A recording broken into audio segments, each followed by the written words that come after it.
Welcome back to another new video in SD bio. West Bengal SSC case কিন্তু অন্যদিকে মোড় নিতে চলেছে। গতকাল যোগ্য চাকরিহারা শিক্ষকদের যৌথ মঞ্চের পক্ষ থেকে সুপ্রিম কোর্টের সিনিয়র অ্যাডভোকেট মেনকা গুরুস্বামীর রিভিউ পিটিশন সুপ্রিম কোর্টের প্রধান বিচারপতি গ্রহণ করেছেন এবং তার দ্রুত শুনানিরও স্পষ্ট ইঙ্গিত দিয়েছেন। তো কে এই মেনকা গুরুস্বামী, তার পাস্ট রেকর্ড কি বলছে, কোন রাজনৈতিক দলের সঙ্গে তার যোগ রয়েছে, যেটা স্পষ্ট ইঙ্গিত দিচ্ছে এই শুনানির রায় কি হতে পারে, তার একটা স্পষ্ট ইঙ্গিত দিচ্ছে।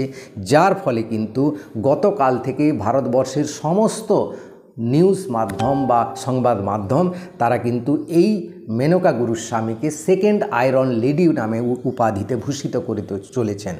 আর এই রায় যে স্পষ্ট ইঙ্গিতটা দেখা যাচ্ছে, সেটা যদি হয় তাহলে সেকেন্ড এসএলএসটির ভবিষ্যৎ কি হতে পারে, নতুনদের জন্য কি কি সমস্যা তৈরি হতে পারে, আজকে সেই নিয়ে আলোচনা করব। তাই ভিডিওটা অবশ্যই শেষ পর্যন্ত দেখো। ভালো লাগলে লাইক করে বন্ধু বান্ধবদের শেয়ার করে দিও, চ্যানেলে নতুন হলে চ্যানেলটা সাবস্ক্রাইব করে নিও।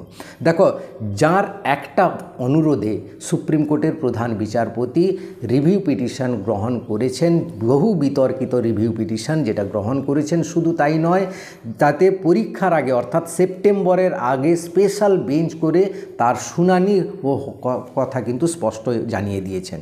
তো আপনারা কি জানেন কে এই মেনকা গুরুস্বামী? তিনি কি সত্যিই পারবেন যোগ্য চাকরিহারাদের চাকরি ফেরাতে? তিনি কি সত্যিই পারবেন পশ্চিমবঙ্গের যে শিক্ষার যে বিরাট অন্ধকার হয়ে আছে সেই অন্ধকারে আলো জ্বালাতে পারবেন? সমস্ত দেশবাসী, সমস্ত পশ্চিমবঙ্গবাসী কিন্তু সেই দিকে তাকিয়ে আছেন।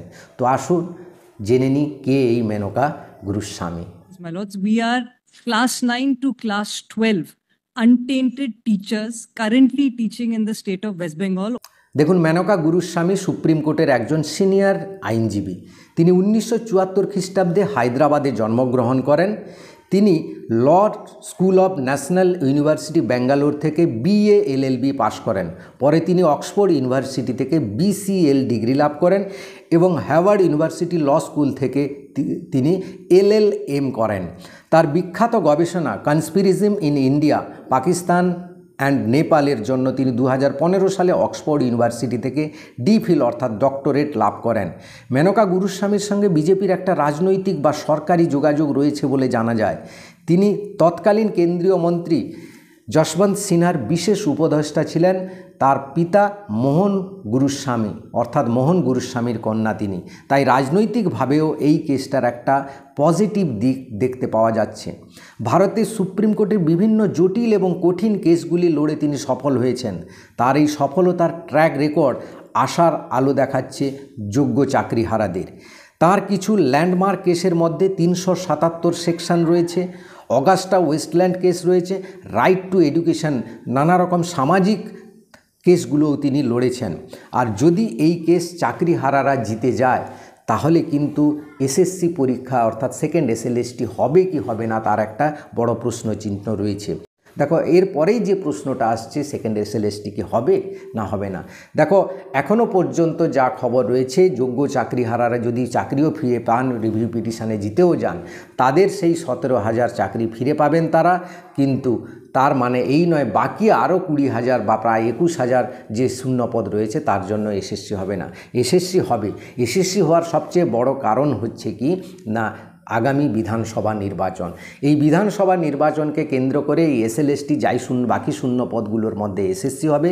চিন্তার কোনো কারণ নেই। শুধু এসএসসি নয়, গ্রুপ সি গ্রুপ ডির এসএসসিও পরীক্ষা হবে এবং তার গেজেটও বেরোবে বিধানসভা ভোটের আগে, বা পরীক্ষাও হয়ে যাবে বিধানসভা ভোটের আগেই। কিন্তু তার কারণ আমরা এই সরকারের অ্যাটিটিউড বিভিন্ন সময় দেখেছি, বিধানসভা ভোট এলেই কিন্তু এরা বড় বড় পদক্ষেপগুলো নেয়। তাই তোমাদের চিন্তার কোনো কারণ নেই। তোমাদের পরীক্ষা হবে, শুধু মন দিয়ে পড়াশোনা করে যাও। যে ভালো করে পড়াশোনা করবে, যার প্রিপারেশান, যার রিভিশন ওয়ার্ক ভালো হবে, তারই কিন্তু চাকরিটা সে পাবেই। তাই ভিডিওটা ভালো লাগলে অবশ্যই লাইক করে বন্ধুদের শেয়ার করে দিও, চ্যানেলে নতুন হলে চ্যানেলটা সাবস্ক্রাইব করে নিও। Thank you for watching.